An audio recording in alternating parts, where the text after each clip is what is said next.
Ya, anak-anak, selamat pagi. Shalom. Kita bersyukur karena hari ini kita boleh bertemu kembali sebagai anak kelas 6A.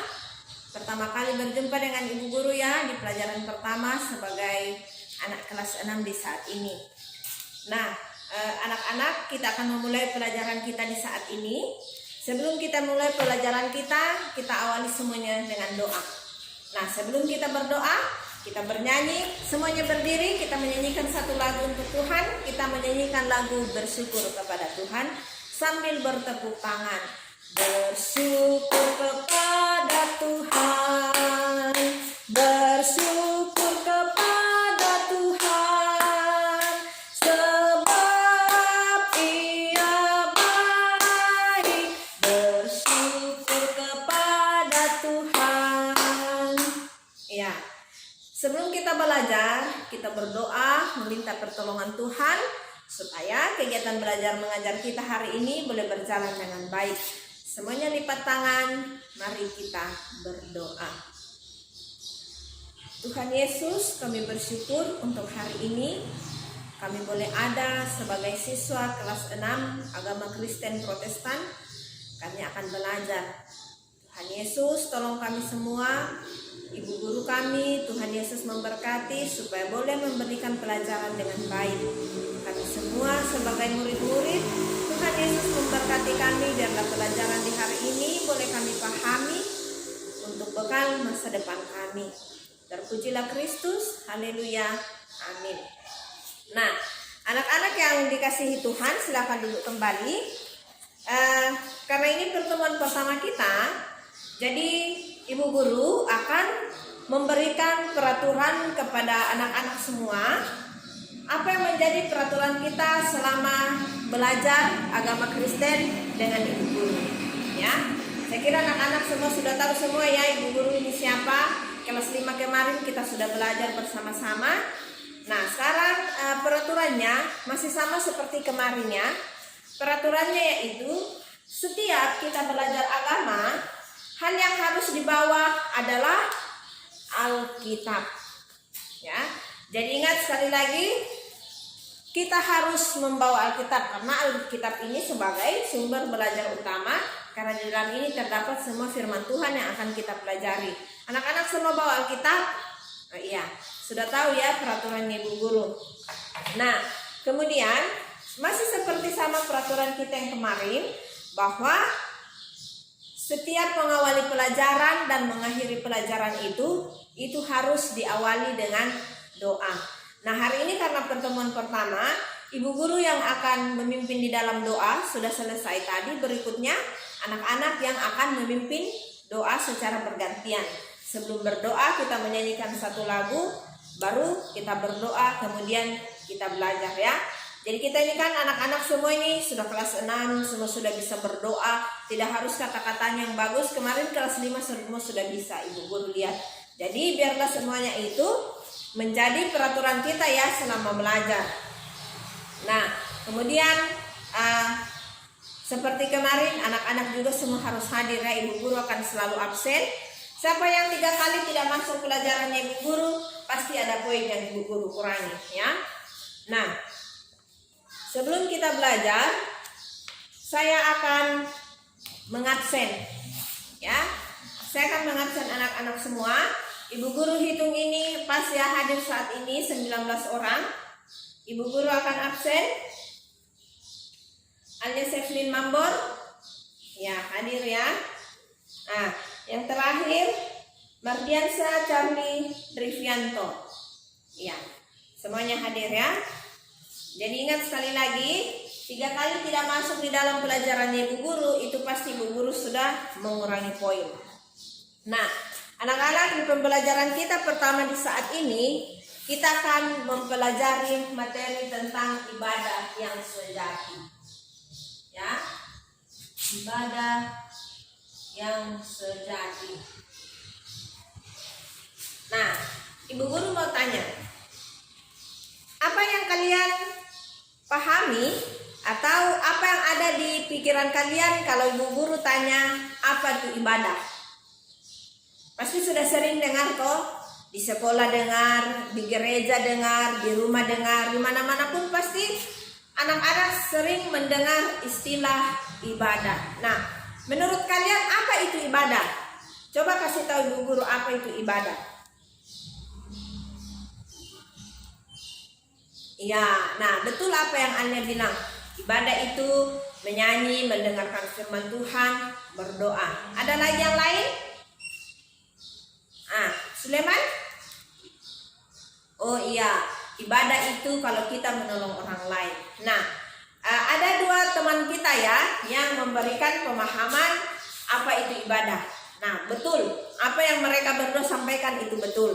Ibadah itu memuji Tuhan, ibadah itu menolong orang lain. Nah, coba kalian membaca, Ibu Guru kasih waktu 1 menit untuk membaca cerita yang ada di pelajaran pertama kita. Kisah tentang si Anto. Silakan anak-anak membaca apa yang dimaksud dari cerita itu.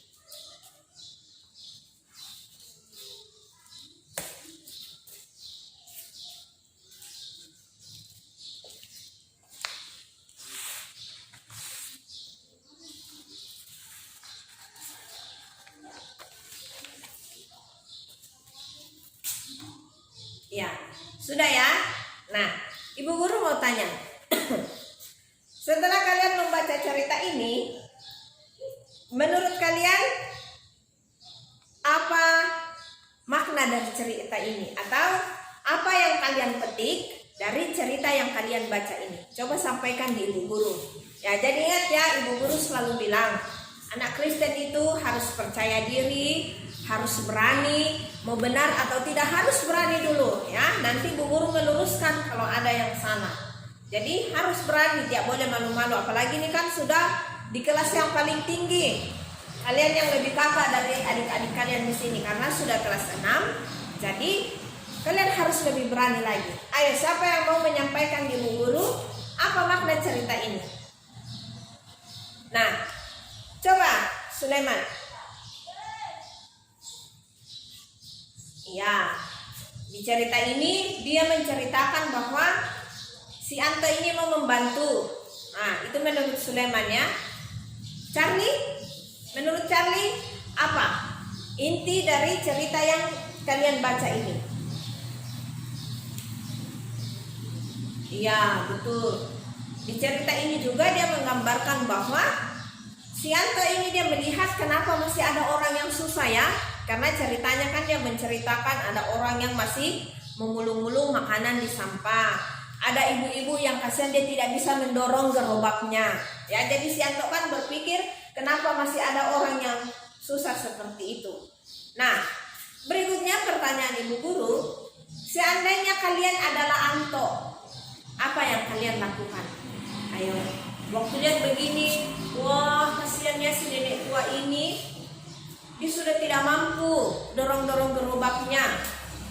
Nah, ketika kalian juga melihat anak kecil yang makan makanan dari tong sampah, apa yang kalian lakukan? Apakah kalian lihat-lihat saja ataukah bagaimana? Ayo, Gil, membantu. Apa yang kalian lakukan? Oh, memberi makanan. Godwin? Oh, mau mendorong si nenek. Wah, puji Tuhan ya. Kalau kalian melihat hal seperti itu, baru keinginan untuk membantu. Puji Tuhan, itu berarti bahwa kalian ini memiliki rasa untuk menolong orang lain. Nah, dari cerita kita ini, cerita tentang si Anto ini, di sini kita belajar ya. Di sini kita belajar bahwa sebenarnya ibadah itu bukan hanya ketika kita beribadah di gereja, bukan hanya ketika kita menyanyi, bukan hanya ketika kita berdoa, tetapi sesungguhnya ibadah itu adalah ketika kita melakukan perbuatan yang baik, ya. Perbuatan yang baik tadi seperti apa? Menolong temannya yang kekurangan makanan. Pas dilihat, oh kasihan, saya ada kue ini sedikit. Oh, saya mau pergi bantu dia, ya. Ketika di jalan lihat nenek ada orang mendorong gerobaknya, sudah tua begini, wih kasihan nenek di sana itu dia sudah tua. dia tidak bisa mendorong. Nah, kalau kita mampu untuk menolong, mari kita meringankan tangan untuk pergi membantu mereka. Nah, itu adalah sebenarnya pengertian ibadah. Jadi sekali lagi Ibu Guru sampaikan bahwa sebenarnya ibadah itu bukan hanya sekedar ketika kita di gereja beribadah, menyanyi, mendengarkan firman Tuhan, tetapi juga ketika kita melakukan perbuatan yang baik, kita menolong orang lain, itulah ada yang disebut ibadah. Nah, coba anak-anak perhatikan gambar ini ya. Di sini Bu Guru ada memegang dua gambar. Nah, gambar yang di sebelah tangannya Bu Guru ini gambar apa? Ya, ini adalah gambar orang yang sementara beribadah di gereja. Nah, kalau yang di sebelah kiri ini gambar apa? Ya, yang di sebelah kiri ini adalah gambar seorang anak yang menolong temannya. Nah, inilah yang dimaksud dengan ibadah yang sesungguhnya ya. Kita menolong orang, kita tidak perlu melihat, oh ini saya punya teman, oh ini saya punya keluarga. Tetapi ketika kita melihat orang lain dan orang itu membutuhkan pertolongan, maka kita harus menolongnya. Itulah yang disebut dengan ibadah.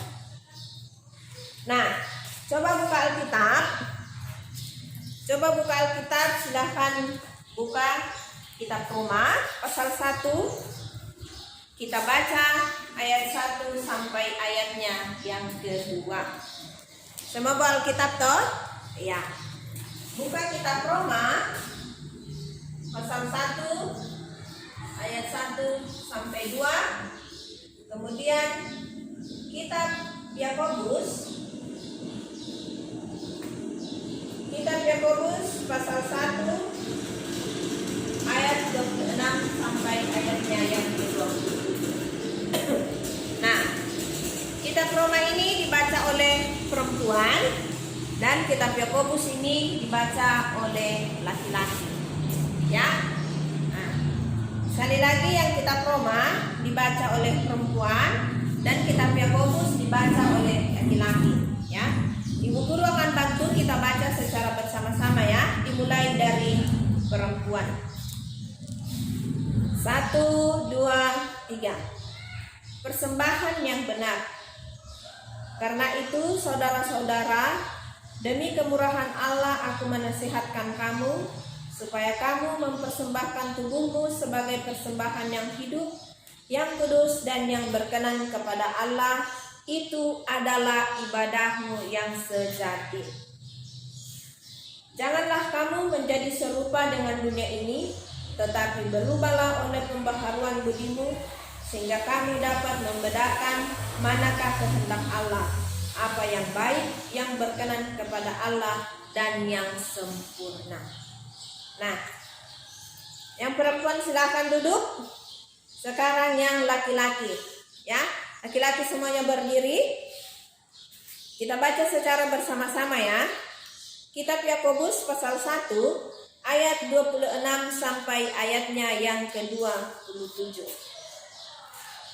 Jikalau ada seorang menganggap dirinya beribadah, tetapi tidak mengekang lidahnya, ia menipu dirinya sendiri, maka sia-sialah ibadahnya. Ibadah yang murni dan yang tak bercatat di hadapan Allah Bapa kita ialah mengunjungi yatim piatu dan janda-janda dalam kesusahan mereka, dan supaya dirinya sendiri tidak dicemarkan oleh dunia. Nah, di sini sudah jelas ya, ada perbedaan antara pengertian ibadah menurut Kitab Roma dan menurut Kitab Yakobus. Ya, tadi perempuan sudah membaca ya, apa pengertian, apa yang dimaksud dengan ibadah yang sesungguhnya menurut Kitab Roma, dan apa pengertian ibadah yang sesungguhnya menurut Kitab Yakobus. Nah, di Kitab Roma tadi dikatakan bahwa ibadah itu adalah mempersembahkan tubuh. Ya, mempersembahkan tubuh. Di situ dikatakan bahwa itu adalah ibadahmu yang sejati. Jadi Kitab Roma dia mengajarkan bagaimana seluruh kehidupan kita ini, seluruh tubuh kita ini, mulai dari kepala sampai di kaki kita persembahkan untuk Tuhan, dan itulah yang disebut dengan ibadah. Nah, contohnya seperti apa? Misalnya mulut, ya. Biasanya mulut ini kita pakai untuk apa? Ya, makan, menyanyi, berbicara, ya. Nah, apa yang kita Proma inginkan dari kita punya mulut ini? Kita Proma mengajarkan kita supaya seluruh kehidupan kita ini, seluruh anggota tubuh kita ini, kita persembahkan untuk Tuhan. Nah, dipersembahkan untuk Tuhan dalam artian seperti apa? Mulut kita ini selalu mengeluarkan kata-kata yang baik, mengeluarkan kata-kata yang menjadi berkat untuk orang, bukan mengeluarkan kata-kata yang menyakiti hati orang lain. Ya, biasanya seperti ini. Mulut kita ini kalau dikasih kaget temannya sedikit, pak. Nah, dikasih kaget temannya sedikit, langsung maki temannya. Semua jenis binatang itu sudah keluar dari mulut. Nah, apakah itu dikatakan mengeluarkan kata-kata yang baik? Tidak, ya. Jadi yang dikatakan mengeluarkan kata-kata yang baik ketika kata-kata yang keluar dari mulut kita ini menyenangkan orang, menghibur orang, itulah yang disebut dengan mengeluarkan kata-kata yang baik. Misalnya lagi, pikiran kita ini, ya, Tuhan sudah kasih kita otak yang Tuhan menciptakan semua yang ada pada diri kita ini semuanya untuk memuliakan Tuhan. Pikiran kita, otak kita, jangan kita pakai berpikir begini. Oh, besok ini saya mau ke sekolah, saya mau pukul ini. Besok ini saya ulangan di sekolah ini, saya mau menyontek saja. Nah, apakah kita orang Kristen diajarkan untuk menyontek? Tidak. Jadi Tuhan memberikan kita otak, kita pakai otak ini untuk berpikir. Ya. Kemudian misalnya tangan. Tangan kita ini Tuhan kasih untuk bekerja, untuk melakukan hal yang baik. Bukan tangan kita ini kita pakai untuk pukul orang. Ya. Sedikit-sedikit temannya ganggu, pukul. Sedikit-sedikit temannya ganggu, saya cubit kau nanti. Ya, itu tidak boleh. Jadi sekali lagi, pengertian ibadah menurut kitab Roma ini, kita diajarkan untuk mempersembahkan seluruh kehidupan kita kepada Tuhan, karena itulah yang disebut dengan ibadah kita yang sejati. Itu berarti bahwa seluruh hidup kita, seluruh anggota kita ini mulai dari ujung rambut sampai ujung kaki, semuanya itu kita melakukan sebuah kebaikan. Entah itu apa yang kita pikirkan, apa yang kita ucapkan, dan apa yang kita perbuat. Ya, itu pengertian menurut kitab Roma. Nah, menurut kitab Yakobus, ya, kitab Yakobus tadi dia mengatakan bahwa kalau kita beribadah, walaupun kita sudah menyanyi memuji Tuhan, tetapi kita tidak bisa mengendalikan lidah, itu sama saja dengan nol. Ya, Yakobus juga menekankan bahwa walaupun kita rajin menyanyi, rajin berdoa, rajin membaca firman Tuhan, rajin ke gereja, kalau kita tidak pernah menolong orang lain, itu sama saja dengan sama saja dengan nol. Ya, jadi Tuhan mengajarkan kita menurut kitab Yakobus, Tuhan mengajarkan kita bagaimana supaya kita bisa mengasihi orang lain.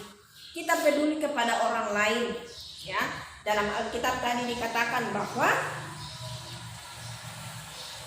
mengunjungi yatim piatu, mengunjungi janda-janda, mengunjungi orang-orang yang kesusahan, ya, banyak hal yang kita bisa lakukan untuk mereka.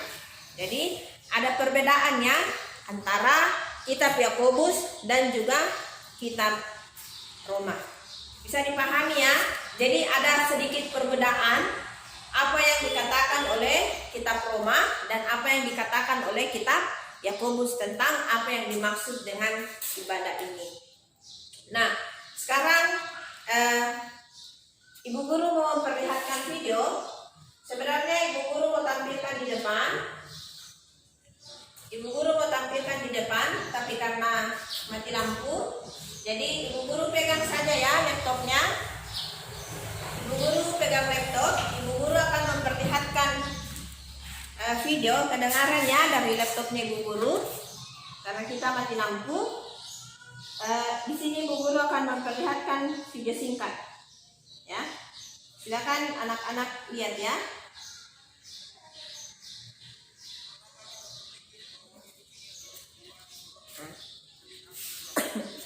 Coba kalau kalian melihat ini video apa? Ibu Guru kasih lihat sebentar saja ya.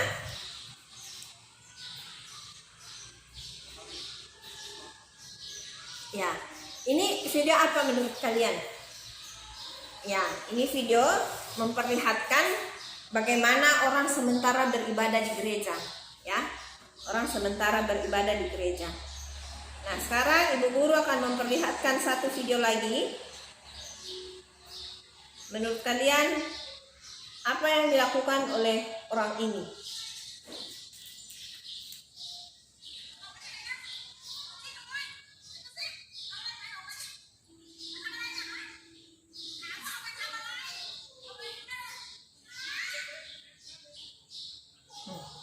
Coba kalian melihat video ini. Nah, menurut kalian video ini tentang video apa?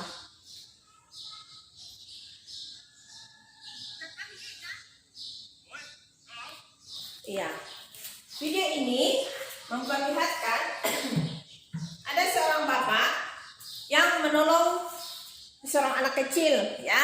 Dia mau membeli minuman, kasihan dia pergi di kios. Dia membeli minuman tetapi dia punya uang tidak cukup. Karena dia punya uang tidak cukup, marah-marahlah si pemilik kios. Si pemilik kios ini marah-marah dan akhirnya ada seorang bapak yang datang menolong dia. Nah, jadi anak-anak di sini ada dua pemahaman ya tentang ibadah, yaitu ada orang sementara beribadah di gereja dan ada juga orang yang sementara menolong orang lain. Nah, sekarang setelah Ibu Guru menjelaskan pemahaman ibadah ini menurut kitab Roma, menurut kitab Yakobus, dari gambar yang Ibu Guru perlihatkan, dari video singkat yang Ibu Guru kasih lihat, menurut kalian apa sebenarnya ibadah itu?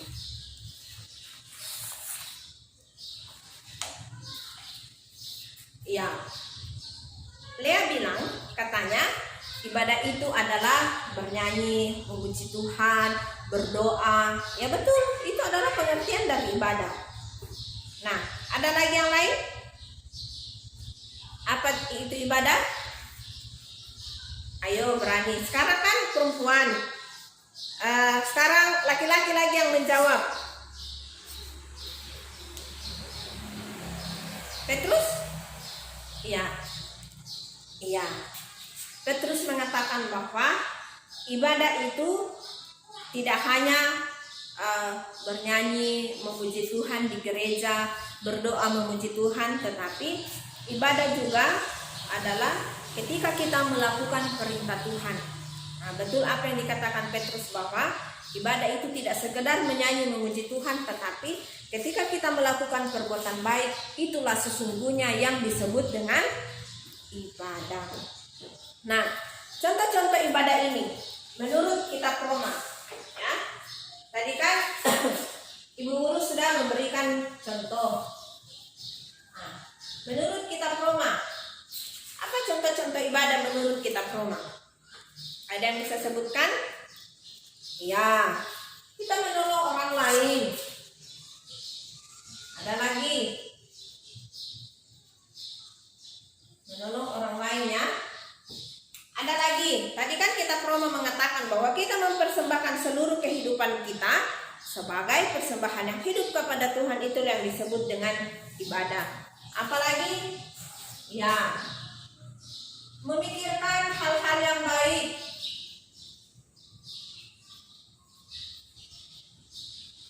Ada lagi? Ya, apa nak? Keras-keras suaranya Ibu Guru tidak dengar? Ya, mulut kita juga ini kita pakai untuk memuji orang lain. Misalnya temannya hari ini, dia datang rapi, cantik sekali, kita puji. Ih kawan, hari ini kok cantik sekali ya. Mulut untuk memuji. Nah, jadi anak-anak, mulut kita ini juga bukan hanya untuk memuji Tuhan, tetapi juga untuk memuji orang lain.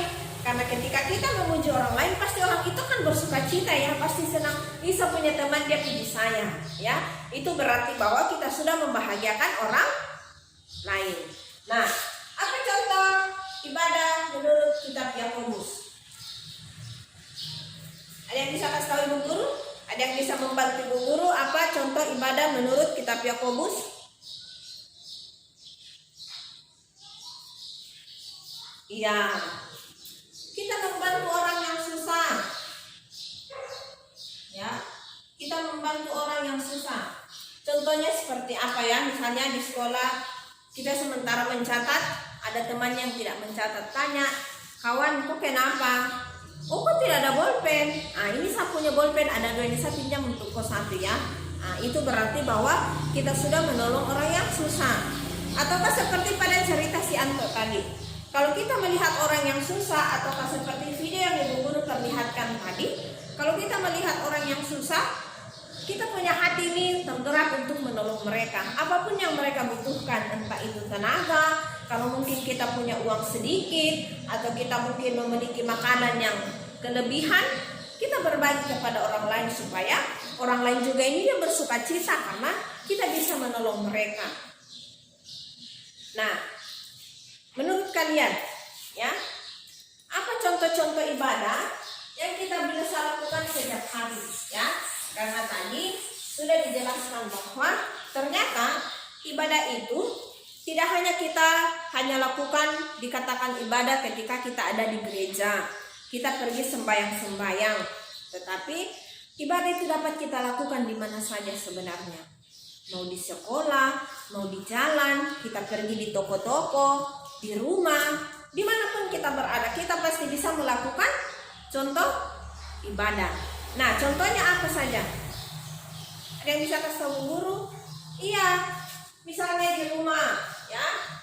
Contoh ibadah itu ya, di rumah kita patuh kepada orang tua, ya. Orang tua bilang begini, tidak boleh bermain lewat dari jam 4 sore, kita patuh, kita pergi bermain, ingat, oh orang tua saya bilang saya harus pulang di rumah sebelum jam 4. Itu berarti bahwa kita sudah melakukan ibadah. Orang tua bilang dari jam 7 sampai jam 9 malam harus belajar. Itu juga kita harus ikuti, ya. Itu contoh ibadah. Apa lagi? Iya, mengasihi saudara dan teman, ya. Mengasihi saudara dan teman, mengasihi saudara di rumah, teman-teman di rumah, di sekolah, di gereja, dimanapun kita berada. Sekalipun itu bukan teman, mungkin orang lain, orang yang baru kita lihat, tetapi karena mereka membutuhkan pertolongan, kita tergerak untuk membantu mereka. Nah, apalagi kita sebagai anak sekolah, kalian sebagai anak sekolah di sini, apa contoh ibadah yang kalian bisa lakukan? Iya, rajin belajar, ya, rajin belajar, rajin sekolah, ya, itu adalah contoh dari ibadah. Mungkin kalian tidak menyadari bahwa sesungguhnya kalian ini sudah sering melakukan yang namanya ibadah. Rajin datang sekolah, rajin belajar di rumah, ya, rajin sekolah minggu. Nah, kalau kita menjadi anak Tuhan yang sudah rajin sekolah minggu, rajin sekolah, rajin belajar, patuh kepada orang tua, itu tanpa kalian sadari bahwa sesungguhnya seluruh kehidupan kalian ini kalian sudah persembahkan kepada Tuhan. Nah, ketika kita mempersembahkan seluruh hidup kita kepada Tuhan, itu berarti adalah ibadah yang sejati. Nah, jadi anak-anak, seperti yang Ibu Guru katakan tadi ya, jadi sebenarnya ibadah itu tidak hanya dia berpusat di satu tempat. Pemahaman kalian yang mengatakan bahwa ibadah itu kita lakukan di gereja, ketika kita pergi sembahyang dan sebagainya, sebenarnya ibadah sejati, ibadah yang sesungguhnya adalah dimanapun kita berada kita bisa melakukan ibadah itu. Apa yang kita bisa lakukan adalah kita selalu melakukan perbuatan yang baik, kita selalu melakukan perbuatan yang menyenangkan hati Tuhan dan menyenangkan hati orang-orang yang ada di sekeliling kita. Ketika kita selalu melakukan perbuatan yang membuat orang bahagia, itu berarti kita sudah melakukan ibadah. Kecuali kalau hidup kita ini hanya selalu bikin orang tua marah-marah, bikin teman-teman kita ganas, apakah itu juga menyenangkan hati Tuhan? Kan tidak, iya toh? Nah, jadi ibadah yang sesungguhnya itu adalah semua perbuatan baik yang kita lakukan dimanapun kita berada. Tidak hanya di gereja, ataukah di tempat sembahyang, di rumah-rumah orang, tapi ketika kita melakukan perbuatan baik dimanapun kita berada, itu berarti bahwa kita sudah melakukan ibadah. Nah, Ibu Guru mau tanya lagi.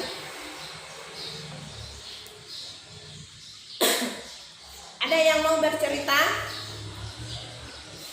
kepada Ibu Guru, kepada teman-temannya semua?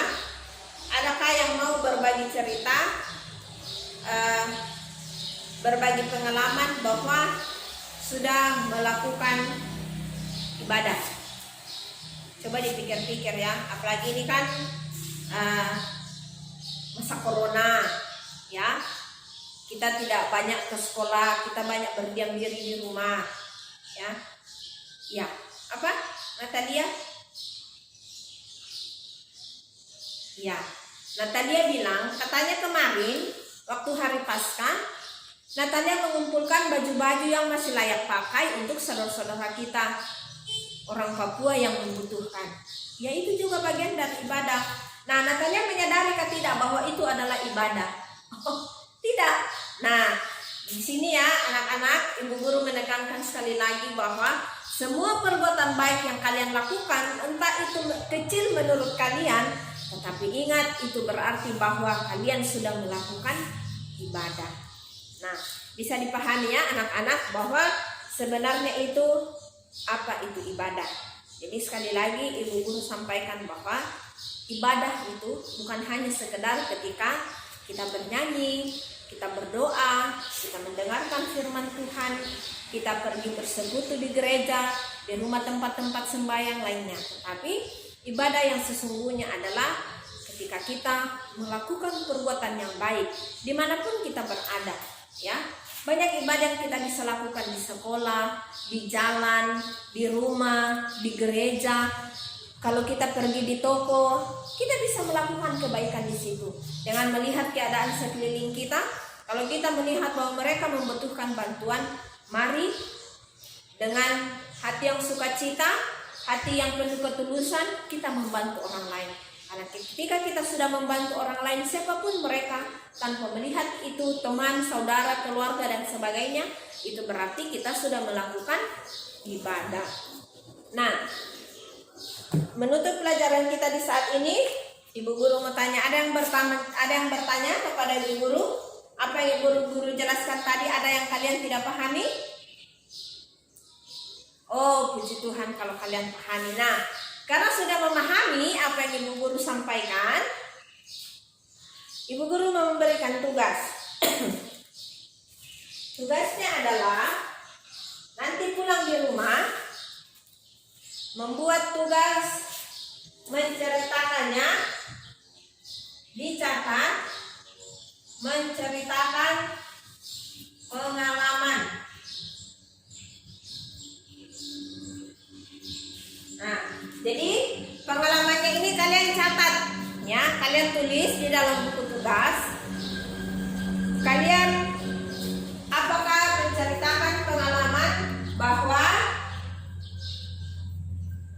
kalian pernah melakukan ibadah?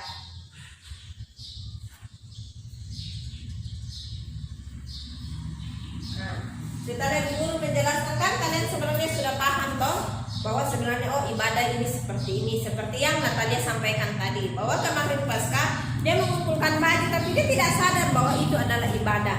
Yang sebenarnya bahwa Natalia sudah melakukan ibadah. Semua dipahami? Iya, puji Tuhan. Nah, karena waktu kita sudah habis, kita akan menutup pelajaran kita. Karena hari ini pertemuan pertama, Ibu Guru yang akan memimpin semuanya, tapi besok-besok anak-anak yang memimpin. Sebelum dan setelah belajar, kita bernyanyi dan berdoa, ya. Kita menutup pelajaran kita menyanyikan lagu Apalah Arti Ibadahmu, ya.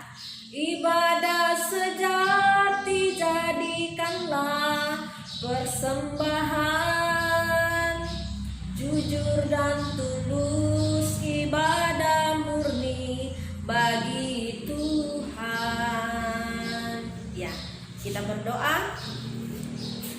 Tuhan Yesus, kami bersyukur, kami bergembira, kami bersukacita karena hari ini kami boleh belajar dengan baik. Kami mengerti bahwa ternyata Tuhan Yesus, ibadah itu bukan hanya ketika kami pergi sembahyang di gereja, tetapi ibadah itu ketika kami boleh melakukan perbuatan yang baik, menyenangkan Tuhan, menyenangkan hati sesama kami. Tuhan Yesus, tolong kami supaya pelajaran hari ini dapat tertanam dalam hati pikiran kami untuk kami pakai meniti masa depan kami. Berkati kami semua, berkati Bu Guru dan kami semua sebagai siswa. Di dalam nama Tuhan Yesus kami berdoa. Amin. Ya. Demikian pembelajaran kita. Selamat pagi. Sampai jumpa di minggu depan. Jangan lupa tugasnya. Selamat pagi. Tuhan Yesus memberkati.